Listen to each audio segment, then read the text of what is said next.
to another Bible story from David. If you have your Bibles, open up to 1 Samuel 16. Our story starts out after the Lord rejected Saul and found someone new to become king of Israel. The Lord said to Samuel, "How long will you mourn for Saul, since I have rejected him as king over Israel? Fill your horn with oil and be on your way. I am sending you to Jesse of Bethlehem. I have chosen one of his sons to be king." "How can I go, Lord? Saul will hear of it, and surely he will kill me." "A heifer with you and say, 'I have come to sacrifice to the Lord.' Invite Jesse to the sacrifice, and I will show you what to do. You are to anoint for me the one I indicate." Samuel did what the Lord said.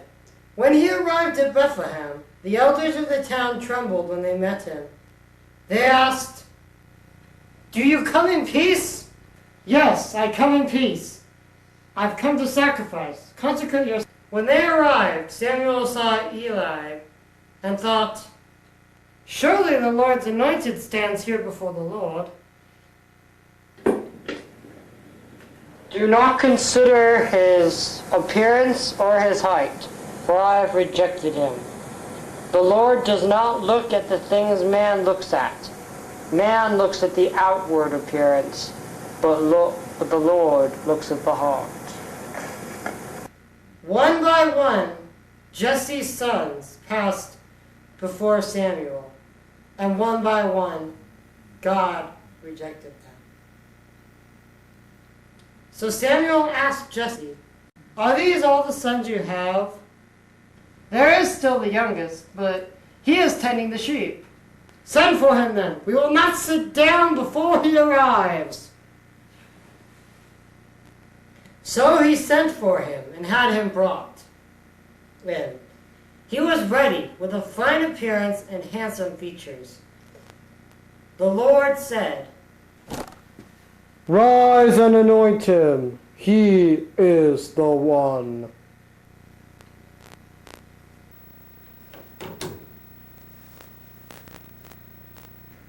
So Samuel took the horn of oil and anointed him in the presence of his brothers.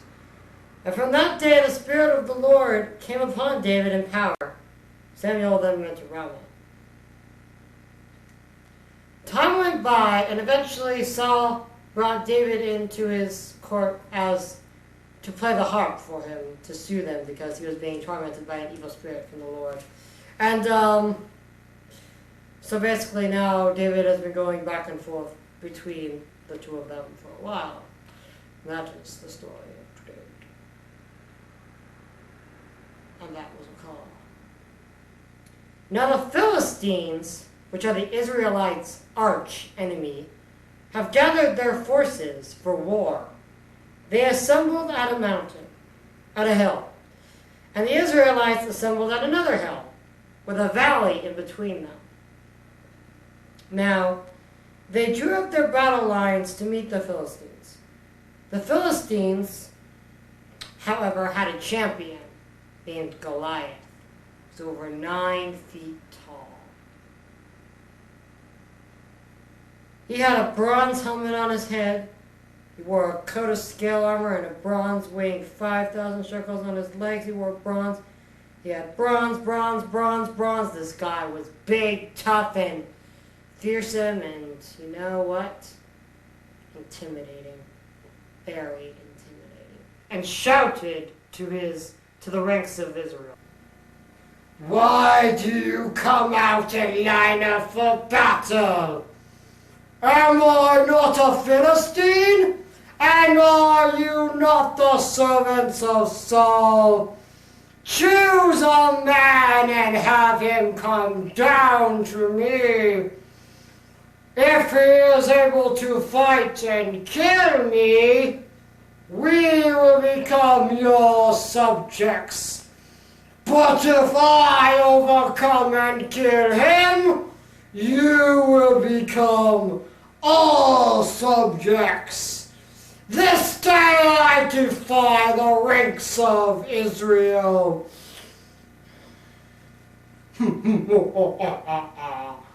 Give me a man, and let us fight each other.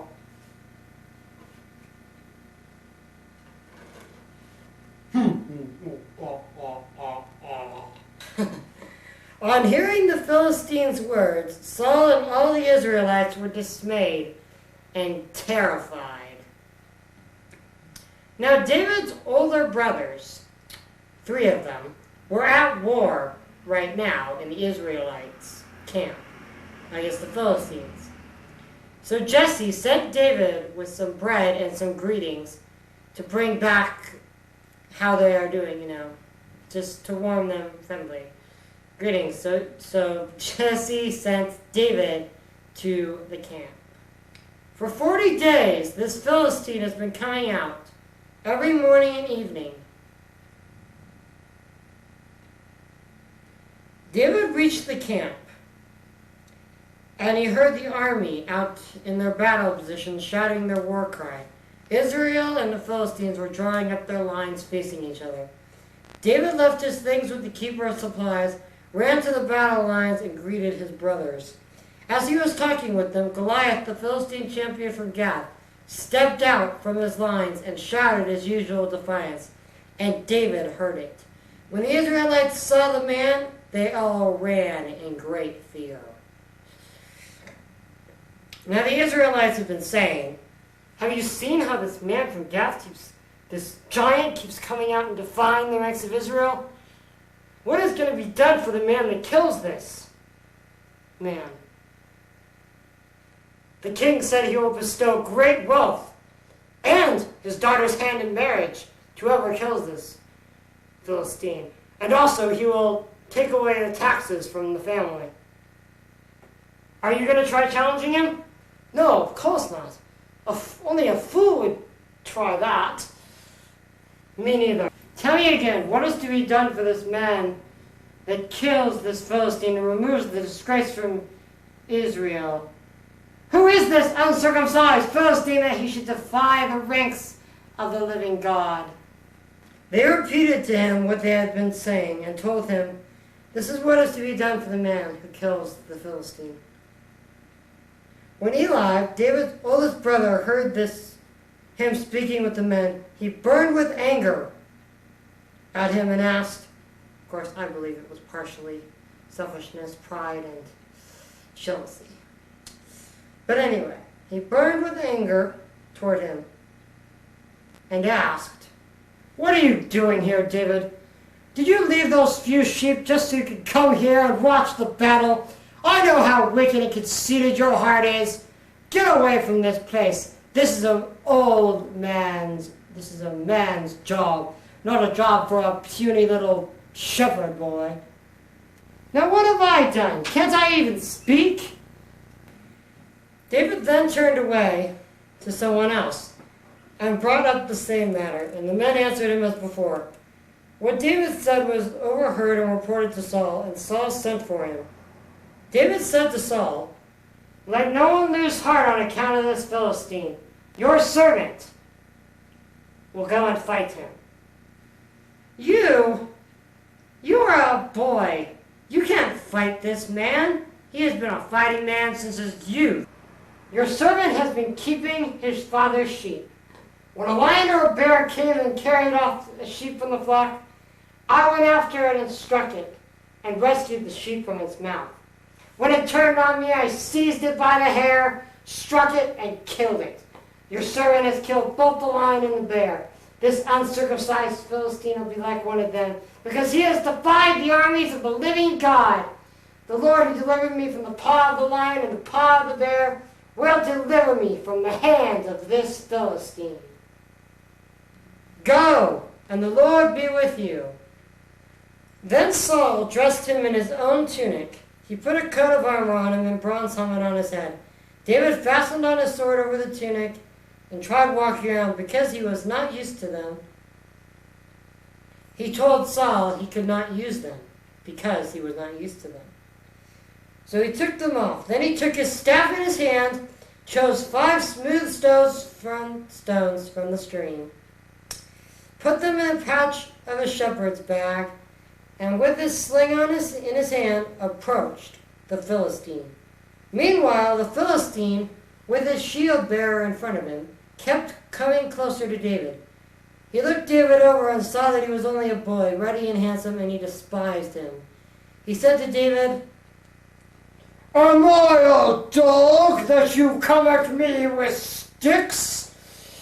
Come here, boy, and I'll give your flesh to the birds of the air and the beasts of the sea.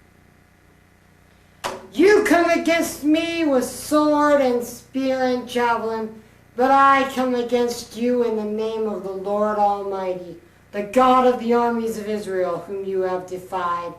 This day the Lord will hand you over to me. I will strike you down and cut off your head. Today I will give the carcasses of the Philistine army to the birds of the air and the beasts of the earth. And then the whole world will know that there is a God in Israel. All those gathered here today will know that it is not by sword or javelin or spear that the Lord saves. For the battle is the Lord's, and he will give all of you into our hands." As the Philistine moved closer to attack him, David ran quickly toward the battle line to meet him. Reaching into his bag, taking out a stone, he slung it and struck the Philistine on the forehead. The stone sank into his forehead and he fell face down on the ground.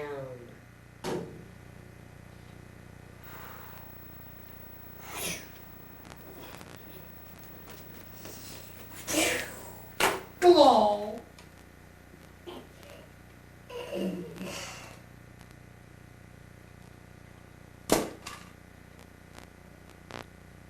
Oh. Oh.